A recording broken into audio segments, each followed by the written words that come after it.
Heaven sent. Going back just a couple of decades into the past, the world of gaming was in a much different space. Bearing witness to the rise in technology, the gaming industry was met with an insatiable demand for new releases. With many new developers stepping up to the plate, there was an almost never-ending supply of unique games being thrown into the consumer market at any given time. The concept of AAA gaming was becoming very real at this point, with some of these games having a budget comparable to Hollywood film. And while a good majority of these so-called AAA titles were able to turn a hefty profit, sometimes a high risk comes at an even greater loss. So in today's video, I thought it'd be interesting to look back on some of the most infamous gaming cancellations of the past 20 years, in hopes of uncovering the truth behind these games' demise, as well as a moment to appreciate what could have been. So without further ado, please join me on this journey into the history of gaming, as we dive into the world of gaming's most infamous cancellations.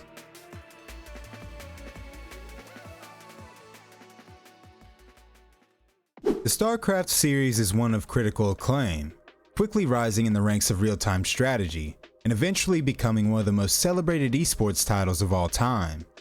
But with the niche genre of RTS only applying to a smaller percentage of gamer in the casual markets, the game's developer, Blizzard Entertainment, thought it'd be a cool idea to take the world of Starcraft into a new direction. The first word of this new game they were looking to debut came on September 20th, 2002, by the name of Starcraft Ghost.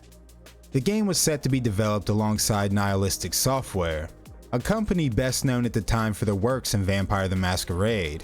It was set to be a third-person stealth action game set in the Starcraft universe. Following the announcement of Ghost, it quickly gained a healthy buzz in both the media and forums alike, with many excited fans of the series eagerly awaiting further details. But not long after the game's announcement, the cracks began to show, and the troubles in its development soon began. Although the game's premise was rumored to be unrelated to the main storyline of the first game, fans couldn't help but to find themselves enthralled by the mysterious protagonist of Ghost, by the name of Nova.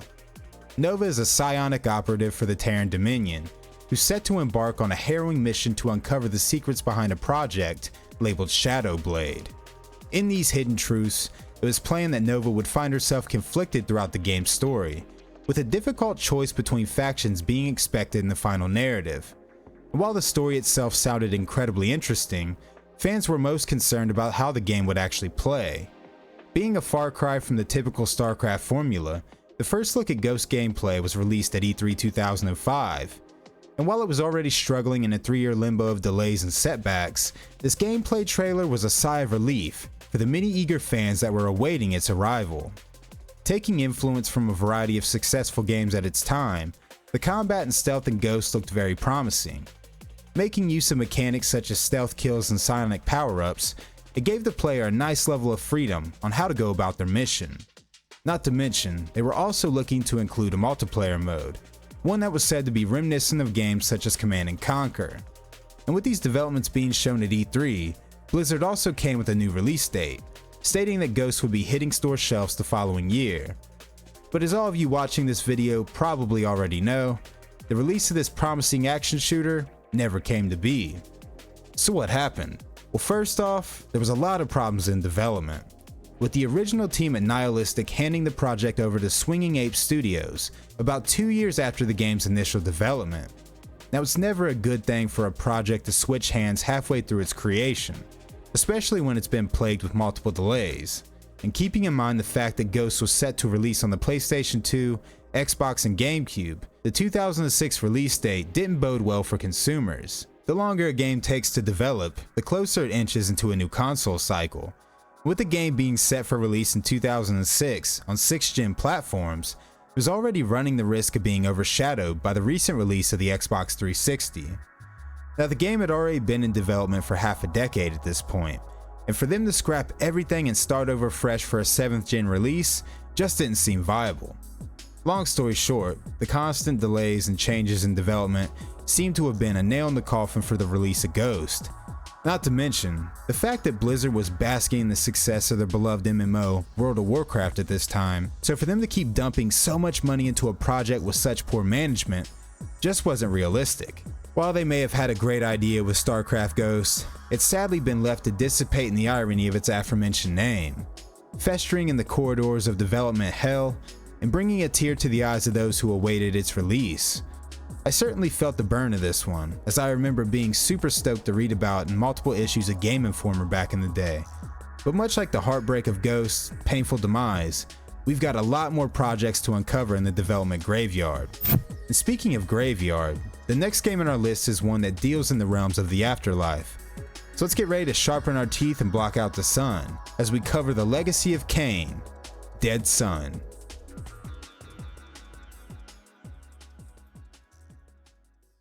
You know what I love? Vampires. You know who else loves vampires? The Legacy of Cain series. And in the bloody wake of this series' most infamous games stands a title that was both promising and unfortunately too good to be true. The game in question was Legacy of Cain, Dead Son, that was said to be inspired by both Soul Reaver and The Legend of Zelda. There was a talk of an open world setting, puzzle solving, boss fights, and even dungeon crawling aspects to be included in the game. And this time around, it sounded like fans of the series were about to be delivered the most immersive Legacy of Cain title yet. But the craziest part about this entire story is the fact that no one even knew about it until it was already too late. It all started with an idea. Eidos, who had bought the original developer of the Cain series back in '98, was now being bought out by Square Enix in the year of 2009. Following this merger, Square had acquired the rights to the Legacy of Cain IP and were in search of a new developer to restart the series. Climax Studios, the development team responsible for Silent Hill Shattered Memories, was suggested for this reboot. After being pitched the idea, they took on the project and were aiming to create a whole new story rather than adding on to previous work. The premise of Dead Son was set in a far future of the renowned setting in Nosgoth, originally being titled Savage Messiah. The game would center around a vampire named Cain, who had his body overtaken by the soul of a character named Asher. This soul-split premise allowed the character to switch between spectral realms in-game. It was hoping to make for an interesting mechanic. These ideas all had been pitched to the suits at Square Enix, in which Climax was given the green light to begin. It was stated by Climax's game director, Sam Barlow, that they were aiming to create a Zelda-type adventure game in a dark fantasy setting. But after playing through Breath of the Wild, he had realized that the game they aimed to create was already done by Nintendo, minus the quote, kinky vampire sex. There were tons of really cool concepts the team was looking to include in game, with the main protagonist playing much different than the previous Legacy of Cain characters. Due to the fact that he's split between two different souls and able to shift realms on the fly, this ability to shift would be considered in the puzzle solving aspects of the game. It would also make for some very unique combat mechanics. And although there were no shortage of unique concepts being presented in the game's development, the concept as a whole wasn't exactly winning over the big heads at corporate Square. Barlow had stated that while the team was never actually told they were expected to create something on the level of, say, God of War or Assassin's Creed, he couldn't help but to feel that they were dealing with unrealistic expectations. Given the team's small size and budget, and trying to force these big budget ideas onto a team with such limited resources only proved to be a nightmare in the game's development. The publisher was constantly requesting new changes being made, often citing that they wanted more Uncharted-like inspiration and a game that takes place in a barren wasteland, an idea that was both ridiculous and just purely strange. They also had an issue with the game being called Savage Messiah, and opted for Legacy of Cain, Dead Son, since it seemed more recognizable to consumers. One of the team's greatest headaches would come at a later time in development, with them being ordered to create an Xbox 360 version of the game when it was originally meant for the PlayStation 4 and Xbox One. This proved to be an incredibly difficult task, getting such a resource-heavy game to run on outdated hardware. And upon seeing most of the leaked footage of Dead Son's gameplay, you can clearly see the struggle of performance being showcased throughout the video. They also demanded that a multiplayer mode be added last minute, and with no previous mention of such a concept, the team was completely floored on how to complete this game. But unfortunately, all these demands were met to no avail, with Square eventually halting the project in 2012.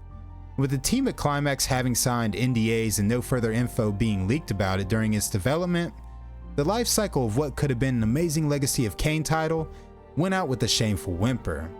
It really is a shame too, as I feel this game could have seriously been something special. But it's really no surprise that the corporate side of the industry has proven itself to be more of a hindrance than a help in the creation of art. But as far as art goes, this next game on our list may have blurred the lines between art and realism just a bit too much. So without further ado, let's move on to the grimy world of Tom Clancy and Rainbow Six Patriots.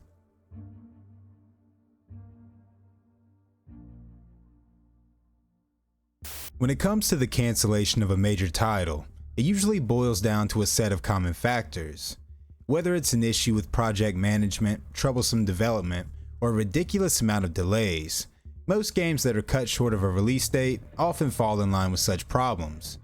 But in the case of Rainbow Six Patriots, you almost have to wonder if it was the game's controversial subject matter that had sealed its premature fate. For those familiar with the likes of Rainbow Six Vegas 2, Patriots was meant to be its sequel, combining the gameplay of the first-person combat with third-person cover-based mechanics. It was everything you would expect in the continuation of the series. But what set this game apart from its predecessors was the gritty presentation it was looking to showcase in its narrative. The game was set to follow a group of domestic terrorists known as the True Patriots. Most of them are former military, and have grown to feel abandoned by the country they fought so hard to protect, thus leading to a series of planned attacks in which the player would most likely be going up against. And while around 80% of the game was rumored to be played through the eyes of a counterterrorism unit, an article in Kotaku actually stated that the other 20% would be spent in the point of view of other characters, from innocent civilians, ambulance drivers, to even terrorists themselves. And if you ask me, that sounds like it'd be one hell of a ride to play through. They were looking to improve on the rappelling system, smarten the enemy AI, and create a hyper-realistic environment for players to wage war in. And given the fact that the storyline seemed as interesting as it did, I gotta say, this one hurt me to see it go. But what was it that caused this highly anticipated sequel to go belly up? Well, a litany of things. Beginning with the suspected leaks. On November 4th, 2011, a surprise gameplay trailer of Patriots was unveiled, along with commentary from the game's director, David Sears. In his opening statement, he explained the team's suspicion of the project soon being leaked, so they decided to take the initiative and reveal the gameplay footage for themselves. And although the footage was very well impressive, it was explained that what was on display was all pre-rendered concepts of what the final build may look like. This can typically be a red flag, in the case that the game build itself either isn't running well, or the final product will coming out looking way less impressive.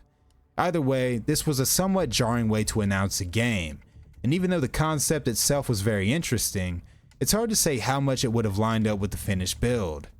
Just a year later, the creative director, narrative director, lead designer, and animation director were all removed from the project, with the creative director himself leaving a statement saying, "To paraphrase Mark Twain, I'm not dead, and Rainbow is still very much alive."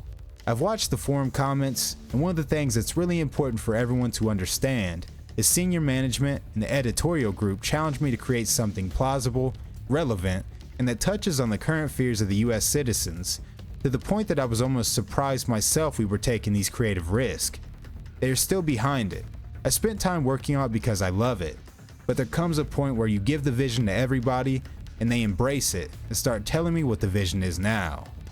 But even with such a confirmation from the man himself, news on the game fell silent, other than its removal from GameStop's list of upcoming titles in 2013.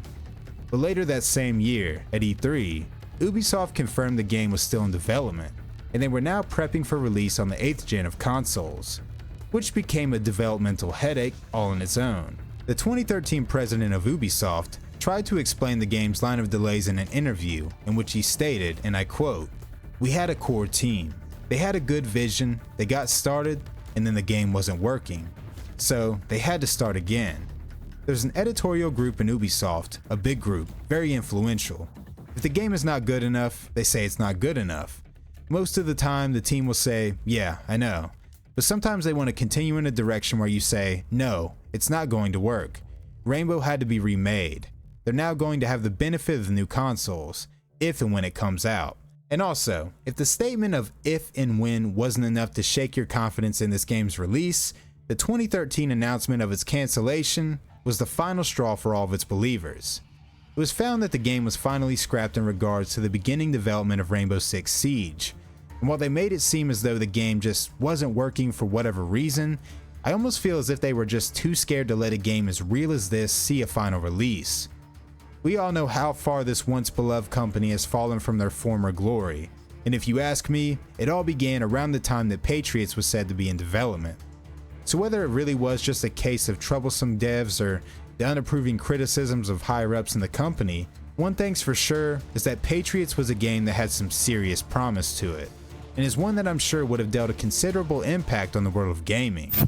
And speaking of impact, how about we move on to a game that redefined the rating system with its over-the-top violence, only to be shut down before it could see the light of day. But that's not to say it didn't come creeping out of the grave and into eager gamers' PlayStation 1 consoles. So before I spoil anything, let's move on to our next game on the list, in 1998's Thrill Kill.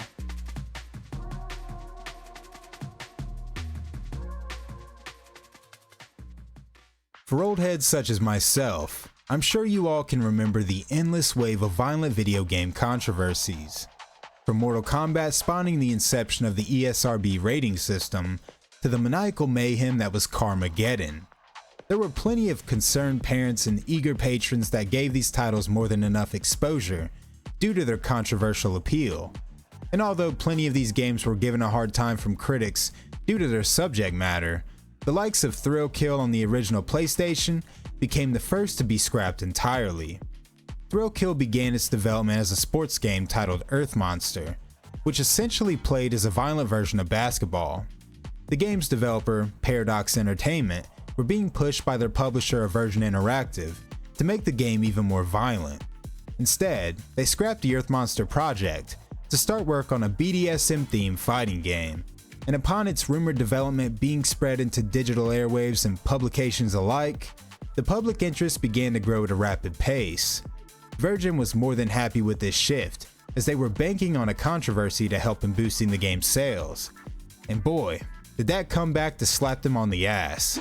The producer that was assigned to the development team had brought along a swag bag of BDSM-themed goodies, showcasing a plethora of fetish magazines and DVDs for so-called inspiration in the game's development. So with that, the team at Paradox got to work, and began the creation of one of gaming's most depraved fighters. While they took a good bit of inspiration from the likes of Mortal Kombat, in which they hoped would lead their game into the mainstream, the lewd overtones and scantily clad models were a cause for concern on the ratings board. Not only was the game incredibly violent, but it also wasn't afraid to undress and vocalize, if you know what I mean. Plus, the plot alone is worthy of a few Hail Marys. The game narrative is simple.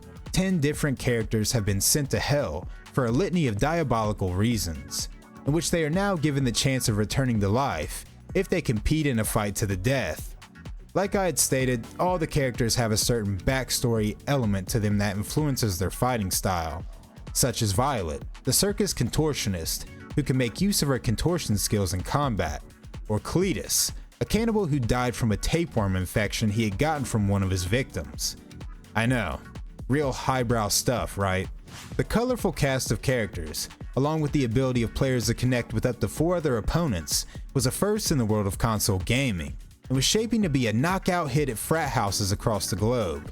They made use of a mechanic called the kill meter system, which was designed to promote aggressive matches, rather than the typical defensive play found in most fighting games. And after being nominated as the most popular game at E3 1998, it looked as though Thrill Kill was going to be a huge success. After submitting the game to the ratings board, it came back as the first ever title to receive the infamous Adults Only rating, based solely on violent content. And as bad as Virgin Interactive were hoping for a controversy, having their game carry such a severe rating could prove disastrous for their sales, given the fact that most stores would be unable to sell it. Talks began in toning down the game's content, but not before the North American branch of Virgin Interactive were acquired by the family-friendly suits at Electronic Arts. And after seeing Thrill Kill on their roster of upcoming releases, they evaluated its contents and were less than approving of it. At 99% completion, the game was forbidden to release, and they also refused to sell the IP to other publishers such as Eidos. I'm guessing they didn't want any residue of such a game on their resume. At that time, EA were working very hard to banish the stigma of violence in video games, and the last thing they needed was a game about rubber phalluses and beheadings to back their crusade. So in the end, EA dropped the ban hammer without so much as a word to the developers, most of who found out that all their hard work was about to be squandered from articles they read on the internet. Funnily enough, Paradox decided to take things into their own hands and upload the game to multiple pirating sites, allowing excited fans to burn the game to CD-ROM for themselves and eventually become highly bootlegged in the streets. Luckily enough, all their hard work was eventually put to use, as the Thrill Kill engine was used in the creation of the Wu-Tang Shaolin-style PlayStation 1 game, which essentially came to be Thrill Kill, but with a Wu-Tang skin over it. And for me personally, I used to play that game all the time as a kid. It was sick. But as interesting as this roller coaster of a tale has been, it's time that we move on to the next game. And if there's one thing that I know for sure, it's a bizarre one. So get ready to satiate your sweet tooth and appetite for destruction in the secret files of the Twisted Metal universe. Looking back on the history of gaming and its many trends, the presence of vehicular combat games were a major force in both the 5th and 6th gen of consoles. While IPs such as the Road Rash series or even Mario Kart were a bit ahead of their time, the Twisted Metal series is often regarded as the key franchise in defining the genre for what it is. The very first Twisted Metal game was released on November 5th, 1995. Being met with critical acclaim and a newfound love for destruction, the series continued on with a multitude of releases, steadily improving with each sequel and making a successful transition into a new generation of consoles. Twisted Metal Black, being Sony's answer in following the hype of the early 2000s Attitude Era, was both a gritty as well as immersive look into the world of the Twisted Metal universe. And while it was a massive hit in the realms of a genre, the world of gaming was about to undergo one of the most influential moments, with the release of Grand Theft Auto 3. Now this is a game that we talk about a lot on this channel, and that's mainly because of the butterfly effect it spawned within the industry. Finding a game that was as innovative and ambitious as GTA 3 at the time was near impossible, and its inspiration was felt in almost every game that came after it. And in the presence of its wake, Sony and the developers at Incognito were looking to make use of that very same inspiration for the Twisted Metal series. And while the next game on our list absolutely falls in line with the topic of canceled games, it's one of the few that we can actually play. And that's due to the incredible efforts of groups such as Cult of Osiris and TM Alliance, as well as a certain member named Zombie, who made this game playable on modded versions of the PS2 emulator. Nice work, bro. And being such a massive fan of the series myself, I had to give this prototype build a playthrough. And man, when I say this could have been the greatest Twisted Metal game of the series, I truly mean that. Twisted Metal Harbor City was the official name for this project in question. It was essentially planned to be much like Twisted Metal Black, but with an open world concept.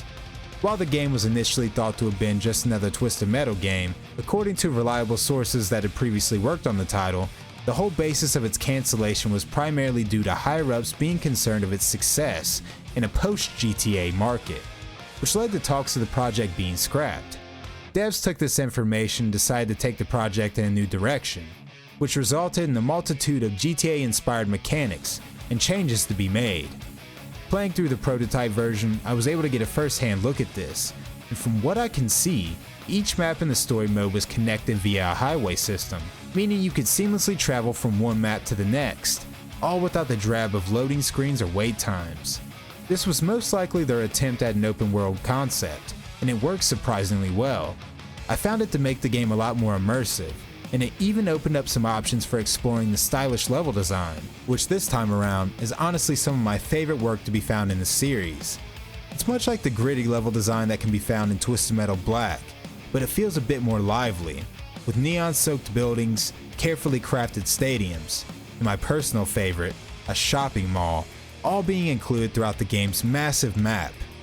But to follow in the footsteps of GTA, they would need to incorporate some on-foot mechanics.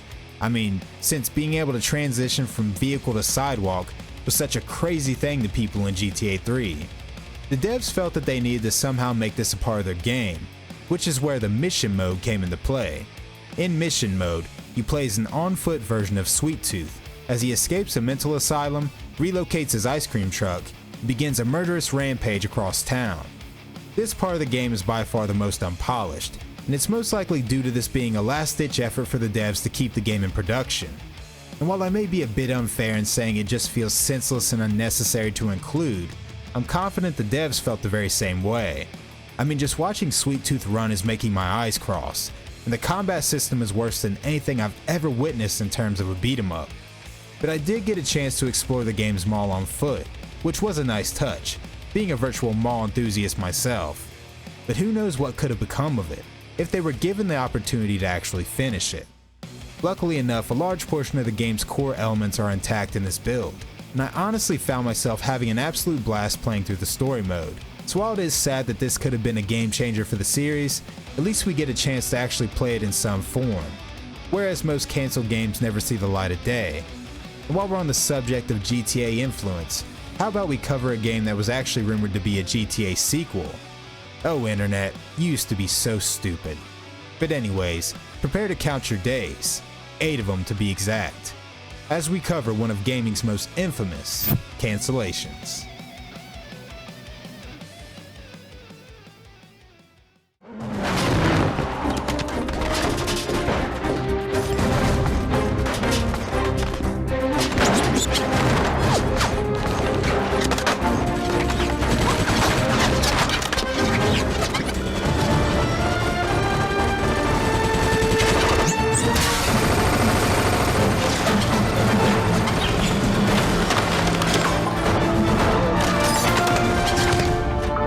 Now I'm highly aware that the footage you've just watched is comparable to that of a mobile game ad, but bear with me when I say that this trailer had gamers all over the world in an absolute chokehold at one point.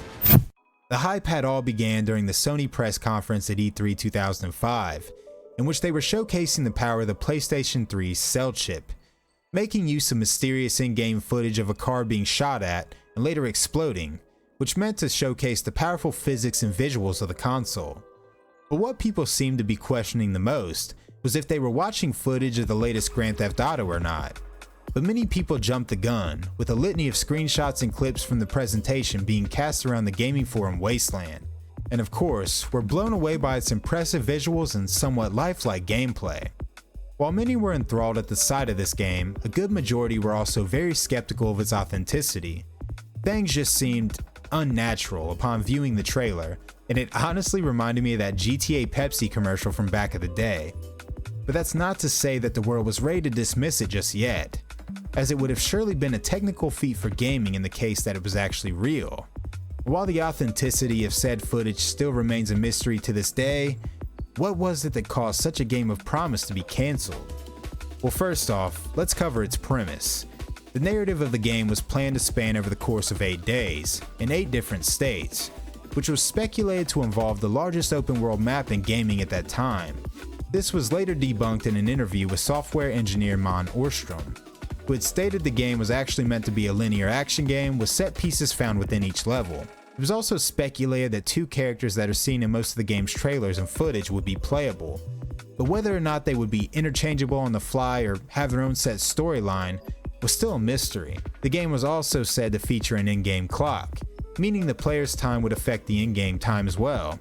But to include such a feature in a game that's only supposed to take place in an 8-day span just doesn't really make sense to me. Anyways, the demo footage of the diner shootout was later found to be completely CG, and many of those that had worked on the game found themselves completely heartbroken by its early cancellation. And just 2 weeks after the news, president of Sony Entertainment, Shuei Yoshida, has said that the lack of an online mode in 8 days was part of the consideration to cancel the game. At that time, when Sony was highly focused on online supported content, they just felt that the game had no longer fit their overall plan, which if you ask me, was total horseshit. I mean, the hype was there, the idea was solid, and although the trailers were a bit deceptive, the gameplay footage found elsewhere seemed pretty great for its time. While the game may not have been the GTA killer that people were hoping for, it looked more like an urban version of Uncharted to me, and honestly, that could have been pretty sweet.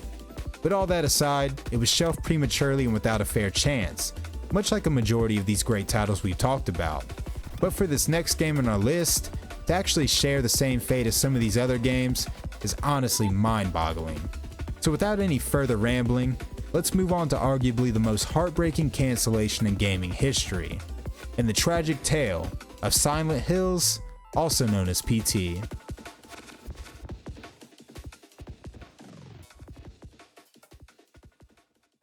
The genre of survival horror is one that has undergone quite an evolution throughout its storied history.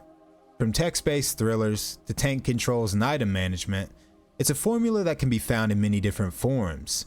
And while the first-person perspective was typical within the world of shooters, a true first-person horror game was hard to come by for quite some while. You had games such as Fear or Condemn that made use of first-person scares, but with the use of hand-to-hand combat or automatic weapons like in both of these titles, the sense of helplessness just wasn't quite there yet. But getting back to the topic at hand, being the Silent Hill series, Konami were hard at work in reinventing their beloved IP and bringing something fresh to the world of 8th gen consoles. Beginning in September of 2012, then president of Konami, Takuya Kazuki, was in search of a director for the series' latest installment, leading him to offering this position to none other than the legend himself, Hideo Kojima. Kojima had happily accepted this role, but was weary on how well he could do this game justice. He'd also explained this in an interview, where he stated, and I quote, "In the past I've mentioned Silent Hill in interviews, and as a result of that, the president of Konami rung me up and said he'd like me to make the next Silent Hill. Honestly, I'm kind of a scaredy cat when it comes to horror movies, so I'm not confident that I can do it. At the same time, there's a certain type of horror that only people who are scared of can create, so maybe it's something I can do. That said, I think Silent Hill has a certain atmosphere. I think it has to continue, and I'd love to help it continue. And if I can help by supervising or lending the technology of the Fox engine, then I'd love to participate in that respect." And given the fact that Kojima is well known for his bizarre concepts and over-the-top storylines, it honestly felt like a perfect fit. It wasn't until almost 2 years later that the game was finally revealed to the world in an interactive demo known as PT. And in all of my experience with the history of gaming, I've yet to see a demo make as big of an impact as this one right here. Now I'm one of the many poor souls that were much too unfortunate to ever get a shot at actually playing this demo, but ever since I've learned of it, my curiosities ran full force. Very few times have I ever found myself to be actually scared of a video game, but when it comes to the psychological nature and sheer horror that is this demo, it still makes my skin crawl to even think about it. And just as my reaction to it, the world of gaming felt much the same, starting with the whole way they marketed this thing. First off, they just kind of shadow dropped it into the PlayStation Store out of nowhere, labeled it with a fake studio, and called it PT, being short for playable teaser. You really had no idea what you were in for, unless you could gather enough courage to see your way through the demo, which at that point, you would be greeted with the game's actual title of Silent Hills, along with the cutscene starring Norman Reedus as the main protagonist. So just imagine how mind-blowing of an experience this had to be for anyone lucky enough to actually get a hold of this demo. Now if you're unfamiliar with the story of PT, you're probably wondering why I'm making such a big deal about a demo. I mean, I could just download it any time, right? Well, that's where you're unfortunately wrong. The troubles with PT first began almost a year after its reveal, with Kojima and his senior staff planning to leave Konami after the completion of the latest Metal Gear game. Due to this conflict and eventual falling out, Konami decided to erase all reference to Kojima-san and his production company from their projects and marketing. When asked about these changes, a Konami spokesperson had lied and said that Kojima would still be involved with Konami in the development of the Metal Gear series, which was later found to be untrue. And just typing out that sentence really makes me realize that not only was this collateral damage for PT, but we may also never get another mainline Metal Gear game. How depressing. Anyways, the talks of cancellation for PT had first come to light at an April 2015 film festival, in which Del Toro was reported telling others that the game was officially cancelled.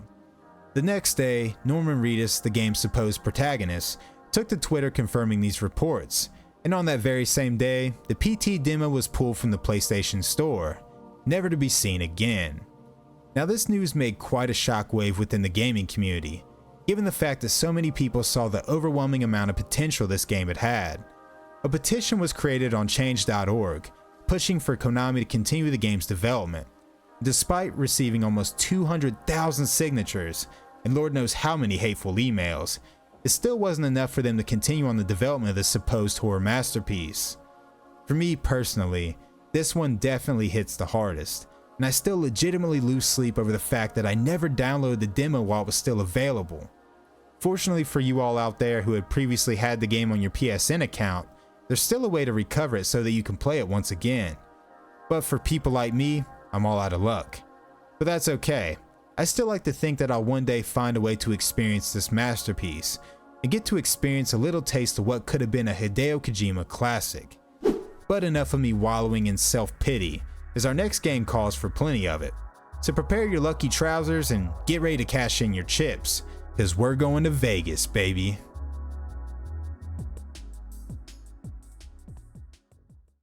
When you think about it, everything in life carries some form of risk. And sometimes, the greatest risk a gaming studio can make is attempting to dip their toes into a saturated gaming market. But for a game who takes place in the City of Sin, it was fitting for the wonderful folks at Midway Games to gather all their chips and go all in. And so is the case for This Is Vegas, an open world game in which the main character finds himself with $50 in a dream. That dream being to live the Vegas lifestyle by any means possible.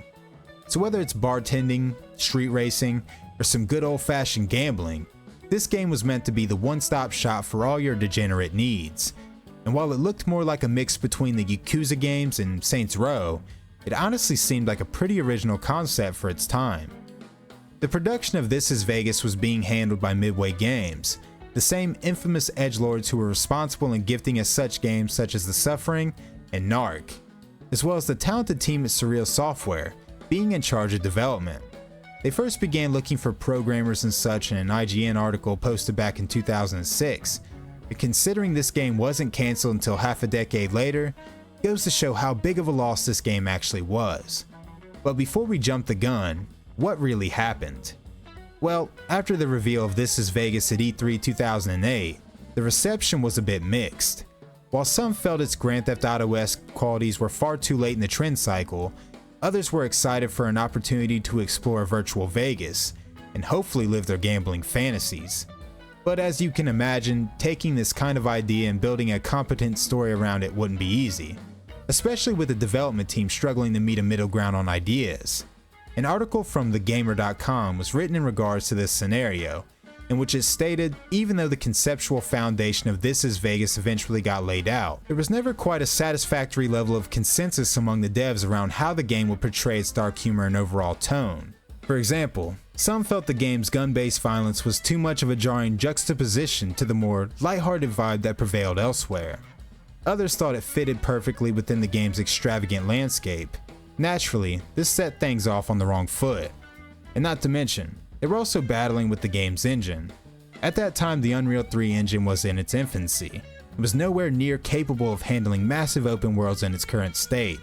But with the game being meant for next-gen console release, Midway felt it was best to make use of the most expensive engine possible, whether or not it would work for their game.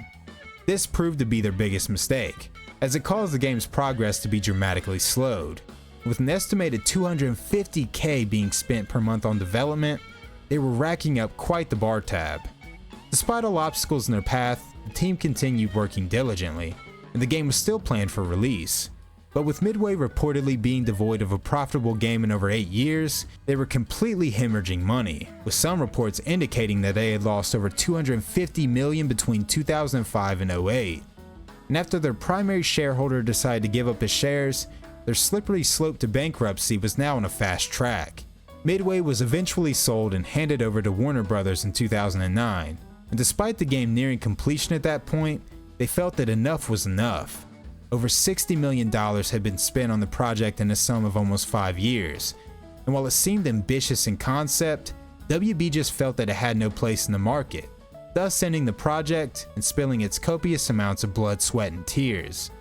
It's always a shame to see a game get cancelled, but it hurts so much more to see a game near completion being snuffed out at the very end. I mean, the money was already spent, but I guess they weren't willing to market the game and risk it taking an even greater loss than it already had. I personally don't think the game would have been able to turn a profit, but I also thought it looked pretty fun. So despite WB making what seems to be the right corporate decision, I kinda wish they would've let this game slip through for a final release. But anyways, before we tie this list together, I thought we should end it off on a more positive note.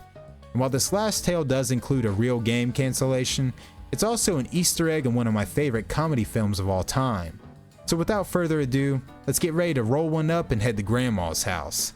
We've got some gaming to do.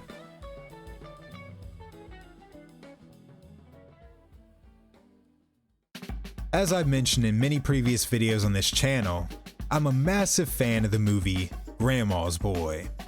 Not only is this a film that is chock full of memorable scenes and hilarious quotes, but it also includes footage of tons of great video games being played throughout. But there's one certain game in particular that stands out among the rest. The movie's main character Alex is seen working on a game in multiple scenes throughout the movie, this game in question being called Demonic, and it was actually a very real game. But for it to never release and end up in a 2006 stoner comedy film, how the hell does that happen? Well, it all begins with Clive Barker. The man responsible in creating the Hellraiser series was looking to dip his toes into the gaming gene pool once again and let his creativity run wild in a new IP. Teaming up with Terminal Reality, the guys responsible in developing the Blood Rain series, Mr. Barker was hoping to create a game in which the player controlled a demon that has been summoned to Earth to exact some type of revenge, giving players an opportunity to destroy their opposition with a multitude of powers and many different varieties. Demonic was also supposed to tie in with a feature film that was being produced alongside the game and was first showcased at E3 2005 with a prototype demo. The demo showed footage of the many different ways to approach combat in the game, with possessions and telekinesis being some of the more unique methods. It also showcased some pretty impressive physics and visuals for its time, along with a dark and moody atmosphere. They also planned to include a multiplayer mode with up to 5 different players, and whether or not the multiplayer was going to be anything like it was in the film remains a mystery. But going back to the game's unfortunate cancellation, what was it that caused things to go belly up? Well, after doing a little bit of digging, the best info that I could find on their reasoning was mostly due to, quote, financial concerns. First off, the game's planned publisher, Majesco, had found themselves upon hard times, leading them to file for bankruptcy. And along with the fact that Clive Barker himself had pulled out of the Demonic film and left the game to stand on 2 broken legs, definitely wasn't of any help either. So they had this pretty cool concept and plenty of gameplay to excite the world of gaming with, but with no funding or even an original writer on board to promote the game to have a healthy release, they were forced to shut down the project entirely, leading to the rights of Demonic to be used in Grandma's Boy to become a staple in the game's storyline. I personally can recall seeing this game in magazines before it was ever on the big screen, and it was always a mystery to me as to what had happened to it. Despite the unfortunate circumstances of its cancellation, I gotta say that I'm happy it was at least able to find a home in one of the best stoner comedies ever. And as a matter of fact, I think I'm gonna go put some Grandma's Boy on and tuck in for the night. All this talking is really taking a toll on me. But what a blast into the past of gaming history we've embarked on. I had an amazing time putting this video together, and I hope you all enjoyed it as well.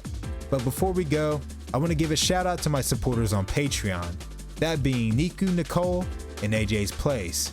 You guys rock, and I'll be sending you your sticker sets very soon. So again, thank you. And also thank you to you guys here on YouTube for all the continued support you showed me.